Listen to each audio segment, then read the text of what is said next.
John, happy Friday to you. Appreciate the time. How you been? Happy Friday. Happy New Year. Always glad to jump on here with you, Zach. And hey, look at how big time you've got now. We do this thing live over the internet versus the airwaves. A whole different vibe, a whole different feel. Good to put a face to a name now. Well, I appreciate that and always appreciate how kind you are jumping on with us. And usually it was talking about all this drama in Green Bay with your old teammate and good friend at Aaron Rodgers. But now look how this works. For 2-3 years, people were saying Kuhn had no clue what he was doing. And now a lot of people with the play of Jordan Love are issuing a little bit of an apology to the Packers GM, Brian Gutekunst. Yeah, it's almost like there's a recipe to this whole franchise quarterback thing. You have a good one, you get one before you're done with the old one. You let him learn for a couple years under the tutelage of that older one. You let him learn the process off the field, in the meeting rooms, at practice. And then you give him a chance in his third or fourth year and see what he can do on the field when he merely has to focus at things on the field versus the things in the classroom and the things on the practice field. So it's worked a couple times in a row now. And Jordan Love, especially in the last 7 games of the season, has really proven that to a point.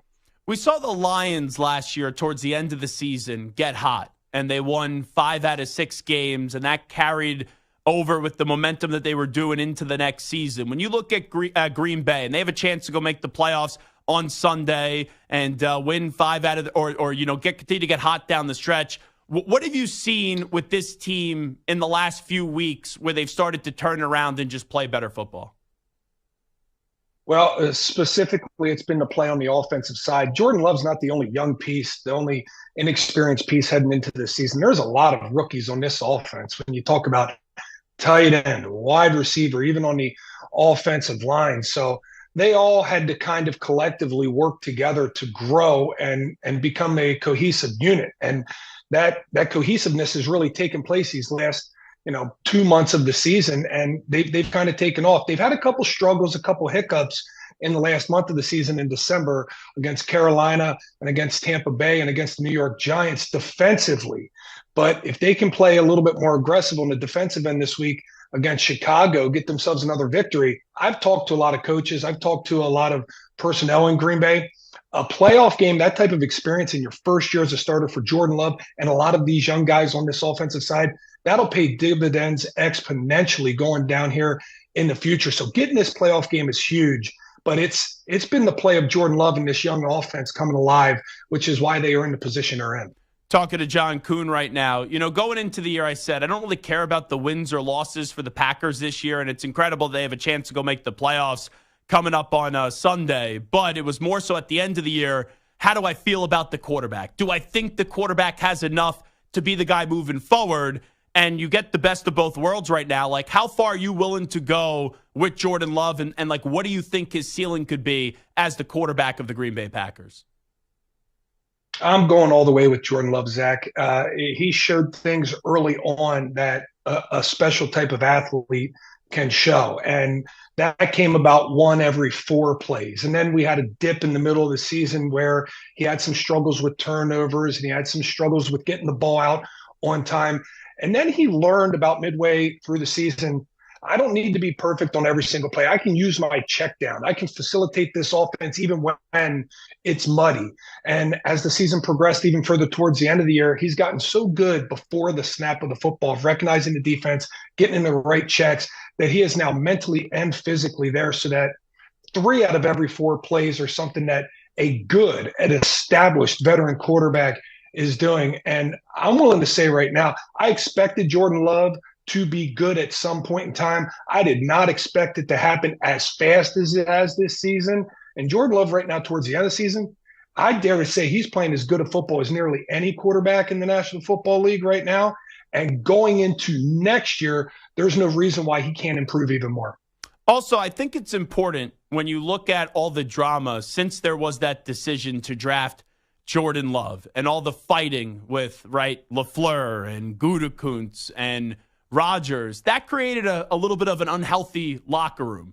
And Love could have handled it 1 or 2 ways. I think him being quiet and him just, going to work and working each and every day in the role they were asking him, I think that gained him a lot of trust and respect in that locker room. When they officially elected to trade Aaron Rodgers, it was like, okay, we have a guy that we could believe in because of the way he conducted himself the last 2-3 years.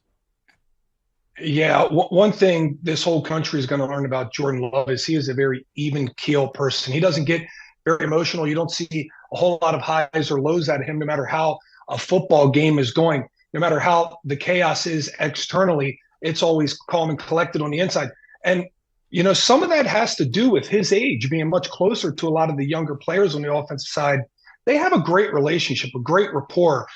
Jordan Love, it came out this week, has been hosting dinners at his house on Monday nights and invites not only the offense but the defensive players to come over too, to try and really create that cohesiveness that a team really needs, that bond that a team really needs. And it's been refreshing to see a team kind of rally around each other, because Jordan Love had to prove himself as much as anybody else on this football team this year.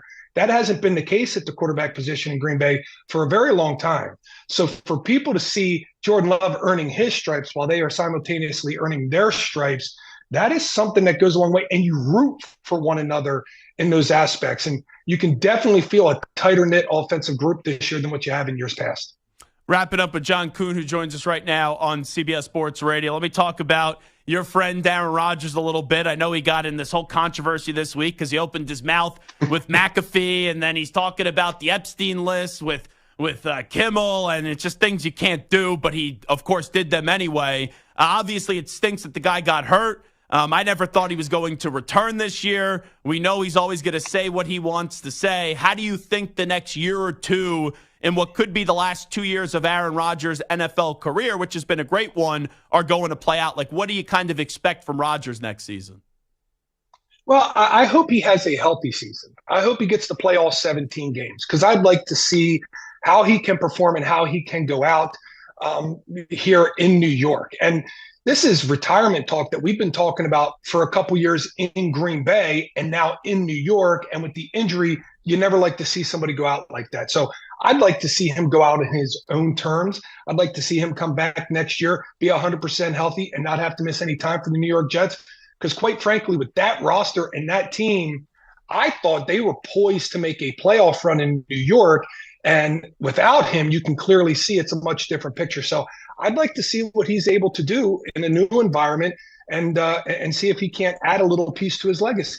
Let me ask you about two former Packers that have been tied to New York potentially. I think Bakhtiari is definitely going to be on the Jets next year.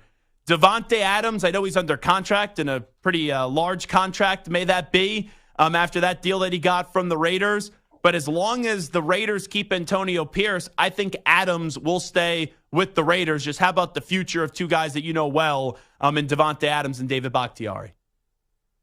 Yeah, I couldn't agree with you more about Davante. He has publicly come out and said Antonio Pierce is his guy. He'd like to see him back next year. He thinks he's earned that job. And right now, if you're Raiders management, you got to think more about how do we keep this team that has played well towards the end of the year? How do we keep them together going forward? And a change at the coaching staff could definitely blow everything up roster-wise for that team. So I think Antonio Pierce ends up staying. I think they learned from their mistakes with Rich Bisaccia letting him go a few years back. And I think that keeps their team together, especially Davante Adams. With David Bakhtiari, it becomes very interesting because the guy's had 4 surgeries in a matter of, about 2.5 years.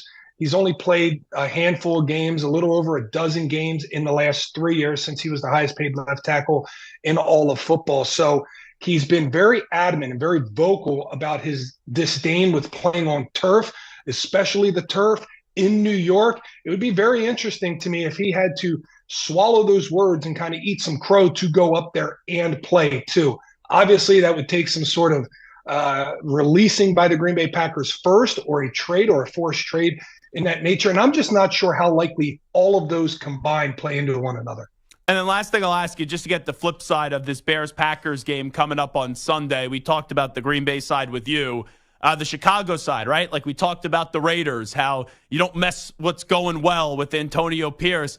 I think the Bears should bring back Justin Fields now, with them having an opportunity, if they walk out of Lambeau with the victory on Sunday, to win 5 out of 6 down the stretch. Would you keep Fields and maybe draft Marvin Harrison Jr. or trade that number 1 pick again? How would you approach it if you were the GM?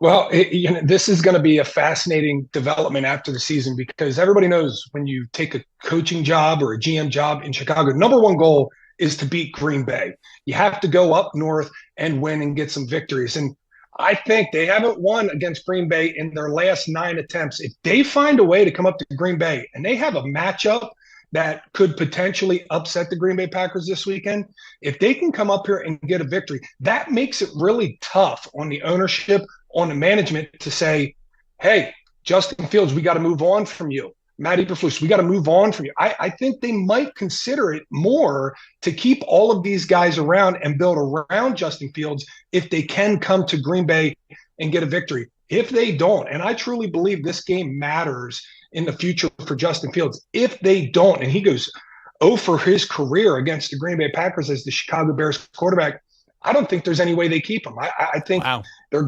drafting, they're picking a quarterback there early in the first round, whether they trade back and do that. We've seen them do crazy stuff in the past in the draft. So I wouldn't hold it against them to do anything. But I have to feel like Justin Fields, if he's going to coach or play football in Chicago in the future, he's got to get this victory this weekend in Green Bay. And it's kind of crazy. And I was talking about this to open up the show, John Kuhn. Last week, the fans are chanting, we want to keep Fields. We want Justin. They lose this game this weekend. Things change very quickly in the NFL, as you know. It is a week-to-week league more than anything, more than any other sport. And that last taste in your mouth, especially when it's a division opponent, especially when it's that division opponent that it's said and written on your walls that you need to go up and get those victories against, that one can sit really sour, and that can promote a lot of changes when you come into the offseason. Hey, last thing just one more thing that popped into mind, John Kuhn. We talked about the Gutekunst side. What's the fan perspective of LaFleur right now? It's rode a roller coaster throughout the year. It really has. I would say there was more optimism and patience at the beginning of the season, but there was really a stretch there where fans thought we were underperforming. And fans are sometimes a little impatient when it comes to the development of young players.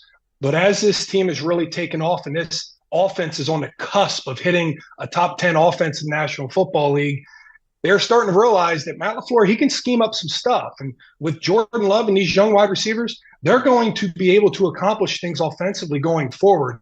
I think more of the heat lies on LaFleur as it pertains to the rest of his coaching staff and what he's going to do there with a defensive coordinator. Joe Barry's contract is up at the end of the year.